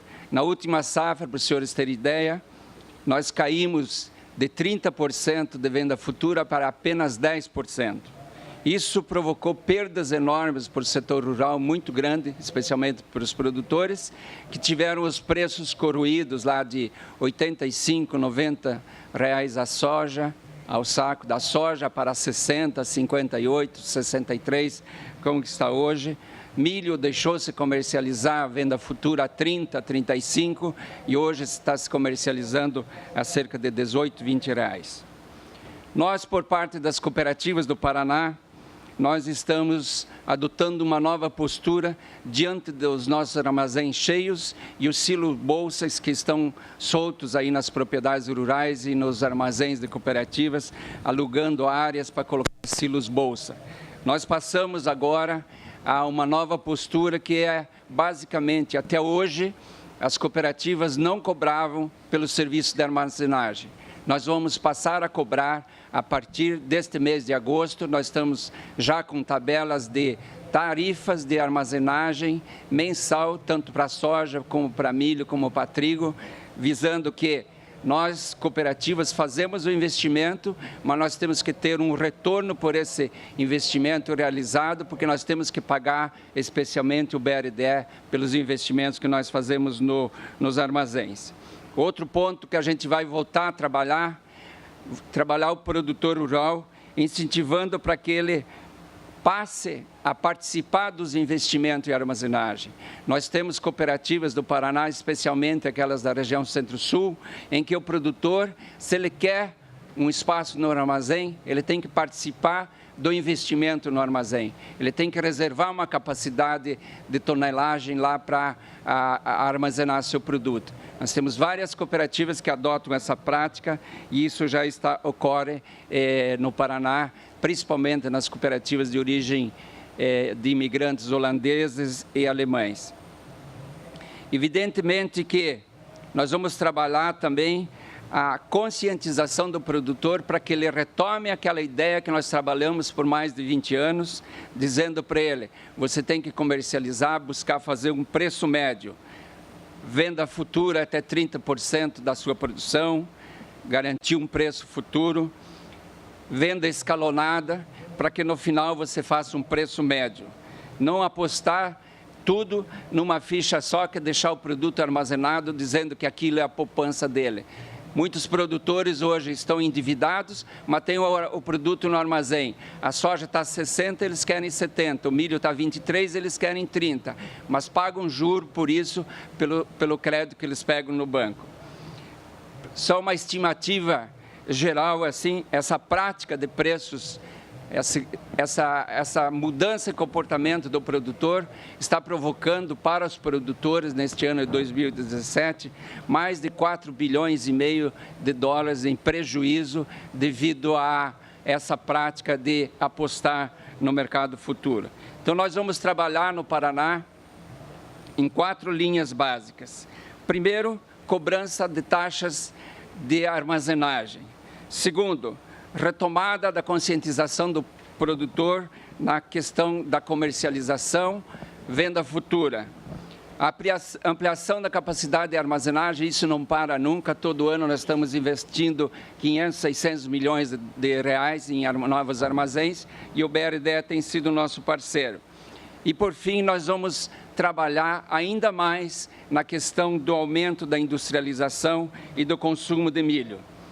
Consumo de milho na indústria, principalmente para o centro-oeste, visando a produção de etanol a partir do milho.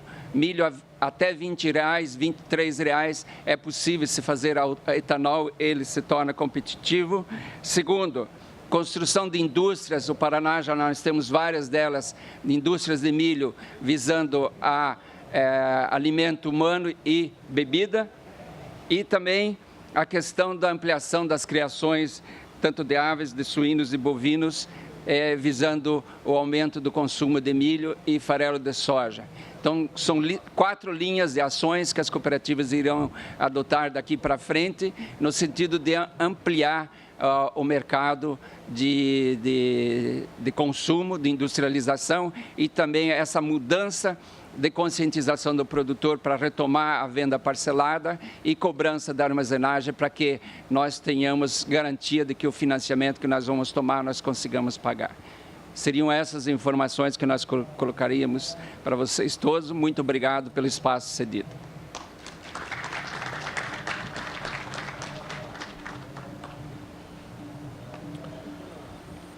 Muito obrigado ao senhor Nelson Costa, superintendente da OCEPAR, e nesse instante eu chamo para subir aqui conversar um pouco conosco, traçar talvez um retrato, né, o panorama especificamente lá de Santa Catarina. Senhor João Carlos de Domênico, por favor, vice-presidente da Federação das Cooperativas Agropecuárias de Santa Catarina, a FECOAGRO, e a gente sabe exatamente da importância que tem o Estado catarinense, principalmente na demanda que tem com relação aos grãos produzidos no país. Muito obrigado, seja bem-vindo. Bom dia. Bom dia. Bom dia a todos. Falar sobre armazenagem em Santa Catarina é uma situação um pouquinho diferente dos demais estados, já que Santa Catarina tem uma pequena área agrícola, mas produz em torno de 6,5 milhões de toneladas e acaba consumindo mais de 10 milhões de toneladas. Então, nós temos uma situação ao inverso de vários estados brasileiros que são grandes produtores, mas tem pouco consumo. Nós somos importadores. A nossa capacidade de armazenagem fica em torno de 4,7 milhões de toneladas e faz com que nós não sejamos autossuficientes em armazenagem, mas andamos próximo da nossa realidade. Agora, Santa Catarina tem uma situação adversa aos demais estados. O sul do país, o Rio Grande do Sul é praticamente autossuficiente, principalmente em milho, que é a cultura que mais significativa no estado de Santa Catarina, é a cultura que nós produzimos 3,2 milhões de toneladas, mas consumimos 6 milhões e meio. Então, a nossa agroindústria é muito forte, tem um consumo muito puxado. E temos que trazer de outros estados, acabar importando milho, muito milho do Paraná e do Mato Grosso, para poder dar sustentação para a nossa agroindústria. Isso faz com que a logística seja uma coisa muitíssimo importante nessa cadeia toda. Porque, na verdade, o que nós precisamos? Precisamos do mercado livre do jeito que é hoje, mas com algumas itens de regulamento, principalmente fomentados por uns órgãos federais e estaduais, para poder justificar com que a nossa cadeia produtiva tenha realmente abastecimento e um preço mais estável. O que não acontece hoje no país, e em Santa Catarina foi muito forte isso, é um ano o milho valer R$60 a saca, no outro ano 20. Não tem condições, não tem viabilidade econômica nem para o consumidor, nem para o produtor. Nós precisamos, sim, unir os agentes dessa área de produção, de toda a cadeia do agronegócio, e achar ferramentas para podermos estabilizar a demanda, a oferta e o lucro de todas as empresas. Agora, não é possível, como eu ouvi aqui hoje, que as cooperativas, por exemplo, sejam obrigadas a armazenar produtos sem remuneração. A armazenagem é uma coisa muito cara, ela praticamente não remunera. Mas é preciso ser feita, faz parte da cadeia e está sendo feita. Agora, toda essa crise está nos levando a repensar todos os números. O grande desafio é sentar todas as partes. E isso fazer o que a FECOAGRO em Santa Catarina faz. Intercooperação com todos a cadeia envolvida. Todas as pessoas que têm interesse na área têm que estar envolvidas para poder melhorar a situação do consumo final e do produtor. Muito obrigado.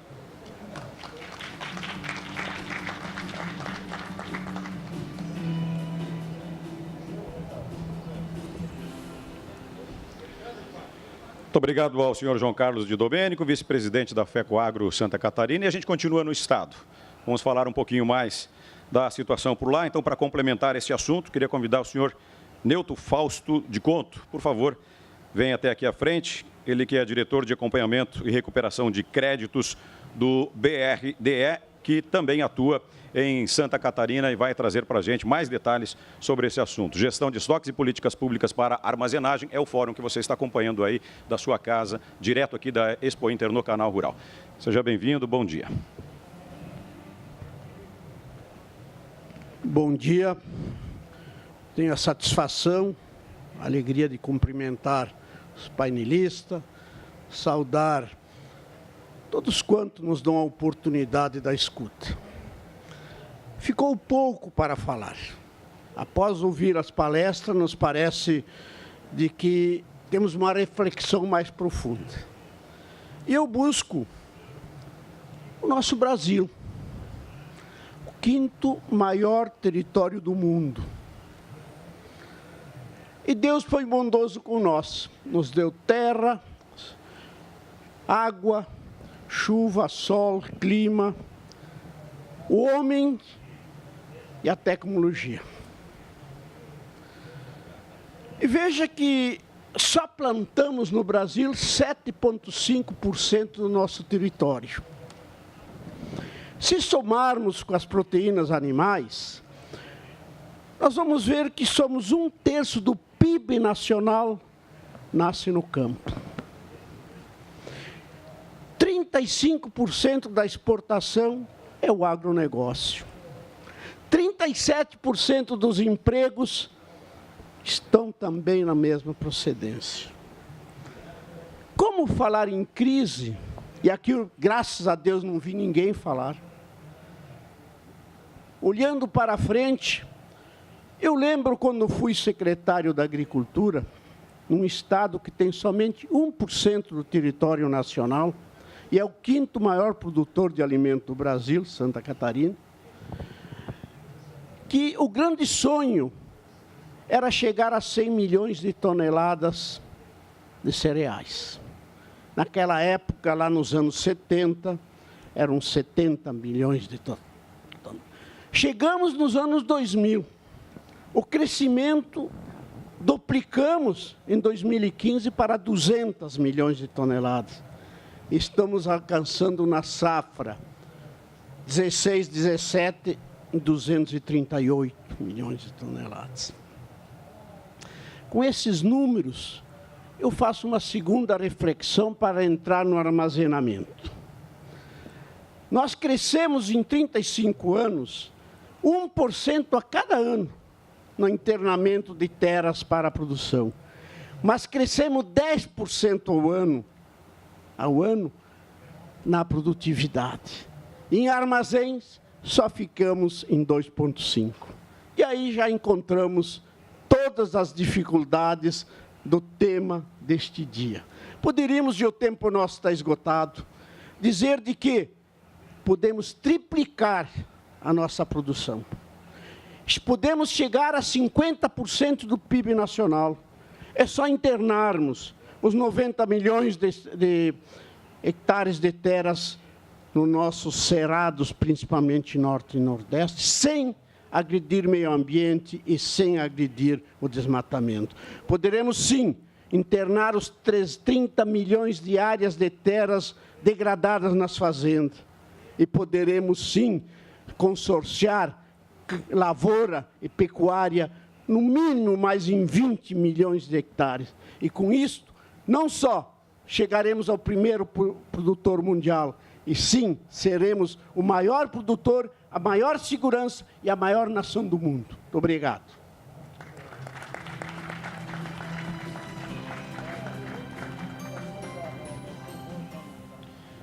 Muito obrigado, senhor Neuto Fausto de Conto, diretor de acompanhamento e recuperação de créditos do BRDE. E a gente dá sequência às falas aqui na nossa Arena Canal Rural, direto da Expo Inter 2017.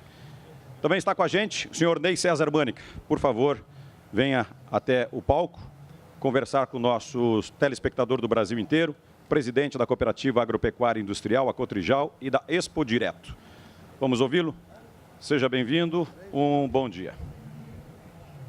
Bom dia. Já me disseram que só tem 3 minutos, é uma lástima porque a gente podia dividir o tempo melhor para poder mostrar um pouquinho mais do Rio Grande, das necessidades. Mas eu vou procurar ser um bom aluno e vou cronometrar aqui 3 minutos. Eu estou aqui como conselheiro da FECOAGRO, do Rio Grande do Sul, representando nosso presidente que está em São Paulo no compromisso, e vou ficar no tema de alguns números que já foram repetitivos. Não é diferente, Nelson, não é diferente, Paco, de Santa Catarina, do Paraná e do Rio Grande do Sul. Nós, no Rio Grande do Sul, temos uma capacidade de mais de 28 milhões de toneladas, mais de 1.550 unidades de recebimento. As cooperativas representam 38% dessa armazenagem do Rio Grande do Sul. E tem um espaço e necessidade de crescer muito mais. Nós estamos aqui no Rio Grande do Sul com estoque de passagem de 2015 para 2016, estamos com estoque de 2017, onde foram colhidos mais de 19 milhões de toneladas. Hoje, nós estimamos que deverá ficar mais de 5 milhões de toneladas até o início da próxima safra do Rio Grande do Sul.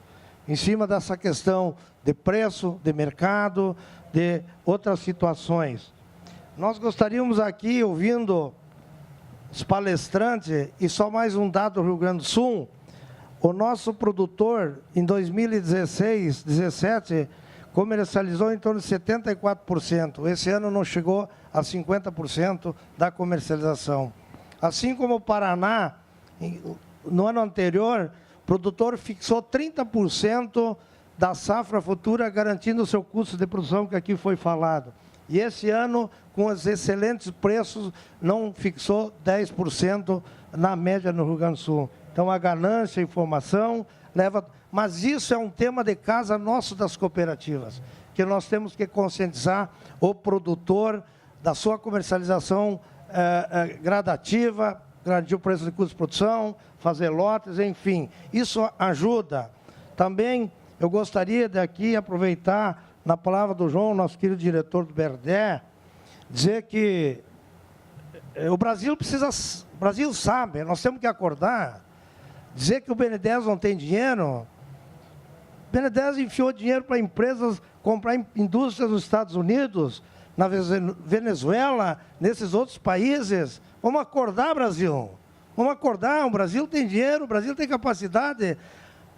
O que eu lastimo, e o que eu vejo que nós viemos aqui, fizemos grandes debates, saudar os painelistas aqui, a experiência, Benedito, de todos aqui que já tiveram, mas acontece que nós viemos aqui, fizemos um debate para o Brasil, e depois cada um de nós vai para a nossa aldeia cuidar das nossas coisas. E o Brasil continua como está. Nós temos que achar lideranças, mecanismos de mudar esse país, mudar as políticas. Recurso existe, o maior potencial de produção mundial de alimento vai ser o celeiro do mundo. Agora nós não temos gestão. A própria armazenagem, quando foi citado aqui muito bem pelo Benedito, na época foi a melhor coisa que o Brasil fez. Hoje não comporta mais. Hoje nós temos uma acesso no Rio Grande do Sul, que está venda pelo governador muito inteligentemente, que dá um prejuízo, mas que tem um cabido de emprego e que tem um passivo lá que não paga nunca mais. Então, essas coisas o Brasil precisa acordar. E o canal rural que penetra no Brasil todo. E aqui eu quero fazer uma referência, meu querido. Quando você fala da Expo Direto, ela ficou conhecida no Brasil todo, em todos os recantos, porque muitos vinham e diziam: parabéns pela Expo Direto, mas como é que você sabe? Eu sei porque eu assisto o canal rural. Então, o canal rural tem uma importância para o agro, para o segmento muito importante. Vocês estão de parabéns por realizar esse evento. A gente gostaria de contribuir, e aí a Federação do Estado do Rio Grande do Sul, pelo seu conselho, suas cooperativas, estão buscando sugestões junto ao governo estadual, junto ao governo federal, para que se dê encaminhamento, terminais, calado, transporte. O que se fez nos últimos 20 anos no Brasil? Olha a produtividade que nós temos, aumento de produtividade de soja, milho, trigo. Então, o tema é só requentado, só que ele não é solucionado. Portanto, 5 minutos, muito obrigado ao Brasil e vamos em frente que nós não vamos se entregar nessa luta.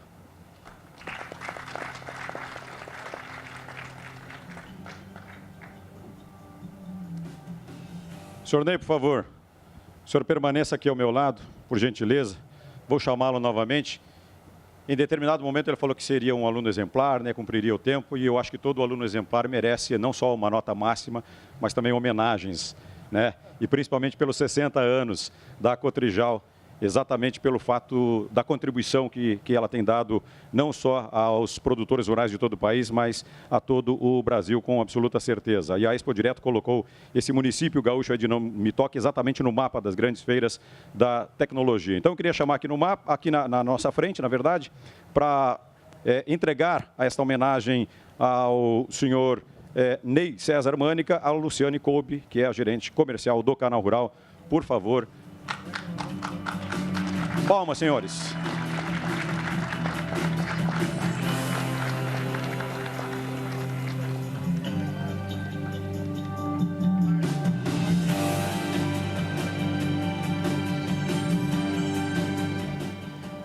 Senhor Ney, como eu falei que o senhor, na verdade, foi um excelente aluno, o senhor ganhou mais um minutinho aqui, por favor.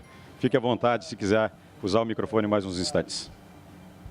Um minuto é para esses jovens que estão aqui, que vocês são o futuro do país e nós precisamos dar oportunidade nas nossas instituições, nós de cabelo branco, barrigudo, idade, abrir espaço para essa juventude, dar sequência e fazer esse Brasil ser ainda maior. Muito obrigado.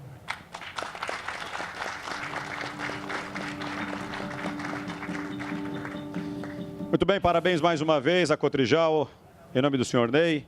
Esta homenagem mais do que justa, esta homenagem do Canal Rural, obviamente é uma homenagem de todos nós brasileiros e principalmente das pessoas que trabalham em prol da agropecuária brasileira. Eu queria, quantos minutos nós temos? Acho que pouco mais de 7, 8 minutos. 5 minutinhos, então eu preciso ser rápido nas perguntas e mais rápido ainda, por favor, nas respostas. Chegaram algumas perguntas das pessoas que estão em casa, de quem estão aqui também na plateia. E aí eu queria, professor, nos seus segundos também de resposta, por favor, senhor Moacir, pode pegar o microfone que está aí ao seu lado. Tem uma pergunta para o senhor dirigida o seguinte: em qual etapa da pós-colheita as perdas são maiores? E de que forma podemos solucionar estas perdas? Por favor. As perdas são grandes, são preocupantes. E as perdas precisam ser entendidas como perda de quantidade, e as pessoas ficam muito preocupadas em saber quanto por cento perdeu, quanto por cento deixou de perder, mas principalmente de qualidade. Quando um grão passa do tipo 1 para o tipo 2, por exemplo, por ter adquirido defeitos, porque o grão se armazena vivo num sistema ecológico, um ecossistema ali que interfere, as maiores perdas, na verdade, em termos de risco, são as de qualidade. Agora, eu diria assim, que criamos um grupo de pesquisa no laboratório, armazenagem com precisão, ela é conceitual e a gente vai estar lá na Expo Direto também para tentar resolver isso. Obrigado, professor. Vamos lá, então. Chegaram muitas mensagens, mas infelizmente o nosso tempo não nos deixa atender a todos. Vamos para a forma digital também. Bom dia, gostaria de saber por que não se viabiliza o caminho para o Pacífico pelo Acre. Quem perguntou para a gente foi o Joaquim Carlos Ferreira de Melo, ele é de São Paulo. Eu queria dirigir para o Fayet. Por favor, Fayet. Eu acho que quando a gente olha no mapa, parece muito fácil. Vocês deem uma olhada no Google, a topografia para chegar no Pacífico pelo Acre. Nós temos que atravessar a Cordilheira dos Andes, subir a 3.200 metros. Nós já estudamos isso do avesso e chegamos à conclusão, junto com a ProSoja, que custaria pelo menos $30 a mais para chegar atravessando a Cordilheira dos Andes. Mas isso foi um exercício muito simples. Eu tenho a impressão que isto é muito mais. E o mapa nos engana. Quando nós olharmos os nossos rios, nossas bacias hidrográficas, quando nós olharmos o mundo redondinho, nós vamos ver que eu saindo de qualquer porto brasileiro para a Ásia, que é o grande mercado, por exemplo, soja, 70% da nossa soja vai para lá, milho não vai porque está sendo abortada a produção pelos custos logísticos. Então, saindo pelo Cabo da Boa Esperança, a diferença pelo Canal do Panamá são só 2 dias. Então, não tem caminho mais barato que o Cabo da Boa Esperança. Obrigado, Faia. Desculpa a interrupção, a gente precisa acelerar porque o nosso tempo está acabando, mas temos mais uma pergunta aqui sobre o transporte de grãos. Qual é a visão futura sobre a utilização de ferrovias no país? Então, com a permissão do meu amigo e colega Benedito Rosa, eu vou passar para o senhor João Regiane, aqui ao meu lado, diretor de operações do BRDE. Por favor. Esses projetos, grandes projetos de infraestrutura, principalmente na área ferroviária, carecem de uma racionalização e atuação específica do governo federal em relação a essas projeções. Nós temos no BRDE defendido a ideia de nós criarmos, junto com o Ministério de Desenvolvimento do governo federal, grupos de estudo justamente para nós vencermos e transpormos essas etapas do transporte, não só ferroviário, mas rodoviário, que segmentam as vias de fluxo e fazem com que, muitas das vezes, haja um encarecimento no transporte de grãos, de produtos agrícolas no nosso país. Então, há necessidade de nos debruçarmos em projetos estruturais, não só para a nossa região sul, mas para todas as regiões, especialmente a região centro-oeste e sul do nosso país. Muito obrigado. Antes de encerrarmos, eu queria só dar um recado para quem nos assiste em casa, para quem está aqui no Rio Grande do Sul, especialmente para quem vem para esta 40ª Expo Inter 2017. Logo mais, às 2 horas da tarde, teremos um seminário Angus, Genética para Carne de Qualidade, com a realização do Canal Rural e Associação Brasileira de Angus. E às 19 horas, o Fórum Soja Brasil, o que esperar da política e da economia até as eleições de 2018 e o segredo da produtividade da soja. A realização do Canal Rural, da ProSoja Brasil e da ProSoja Rio Grande do Sul. Eu queria uma salva de palmas a todos vocês, na verdade, pelo excelente debate que hoje tivemos nesta manhã. Muito obrigado a todos, até uma próxima oportunidade. Obrigado aos panelistas, a todos que usaram esse microfone, a todos que nos assistiram, a todos que estão aqui presentes. Convido novamente para se fazerem presente a partir das 2 horas da tarde, novamente, em mais um fórum aqui do Canal Rural. Esta arena é exatamente esse espaço, de reflexão. É um espaço exatamente para que a gente possa falar sobre as demandas do agronegócio, da agropecuária brasileira. E a gente sabe que daqui, reunindo cabeças diferentes, experiências diferentes, a gente pode mudar esse país para melhor. Esse, sem dúvida, é o sonho de todos nós, brasileiros e produtores rurais deste país. Obrigado, senhoras e senhores. Até logo mais tarde. Um grande abraço. Continue na programação do Canal Rural e até a próxima. Tchau, bom dia.